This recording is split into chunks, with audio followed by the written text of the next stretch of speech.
இன்னைக்கு நம்ம பார்க்க போறது கத்திரிக்காயில ஒரு சிம்பிளான கத்திரிக்காய் பஜ்ஜிங்க. இது வந்து சைட் டிஷ், நம்மளுக்கு தோசைக்கு இட்லிக்கு எல்லாம் தொட்டு சாப்பிட்றது, மார்னிங் பிரேக்ஃபாஸ்ட்டுக்கு.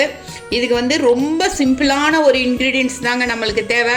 இதை வச்சு கத்திரிக்காய் பஜ்ஜி வந்து எப்படி செய்யறதுன்னு சொல்லிட்டு நம்ம வந்து இப்போ வந்து பார்க்கலாங்க. கத்திரிக்காவை இப்படி ஸ்ப்ளிட் பண்ணி போட்டு குக்கரில் வேக வச்சிடலாம். நம்ம வேக வைக்கிற டைம் தான் நம்மளோட சைட் டிஷ்ஷு ஈஸியாக சிம்பிளாக ரெடி ஆயிரும். குக்கரை மூடிட்டு ஒரு 4 சவுண்ட் விட்டோம்னா சூப்பராக நம்மளோட கத்திரிக்காய் வெந்துடும். கத்திரிக்காய் சூப்பராக வெந்துருச்சு. இப்போ வந்து இதோட ஸ்கின்னை வந்து இது மாதிரி பீல் பண்ணிடலாம். எல்லாம் பீல் பண்ணிட்டு இது மாதிரி ஸ்மாஷ் பண்ணிடலாம். தேவையான அளவு உப்பு போட்டுடலாம். அப்புறம் ஒரு சின்ன லெமன் சைஸ் அளவு புளி எடுத்தோம் இல்லைங்களா, அதை நல்லா தண்ணியாக கரைச்சி வச்சுருக்கேன், அதை ஊற்றிடலாம். அதுக்கப்புறம் பச்சை மிளகாய் போட்டோம் இல்லைங்களா, அதையும் நல்லா தாளிப்பில் போட்டு வச்சுருக்கேன். கருவேப்பிலை, கடுகு, பச்சை மிளகாய் தாளித்து வச்சுருக்கேன், அதையும் போட்டுடலாம்.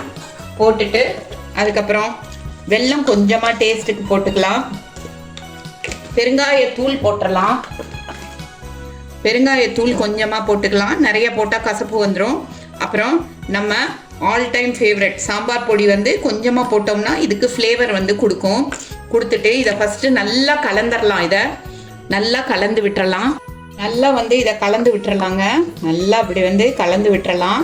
திக்காக இருந்ததுன்னா அவங்கவுங்க கன்சிஸ்டன்சிக்கு தகுந்த மாதிரி நம்ம கொஞ்சமாக தண்ணி ஊற்றிக்கலாம்.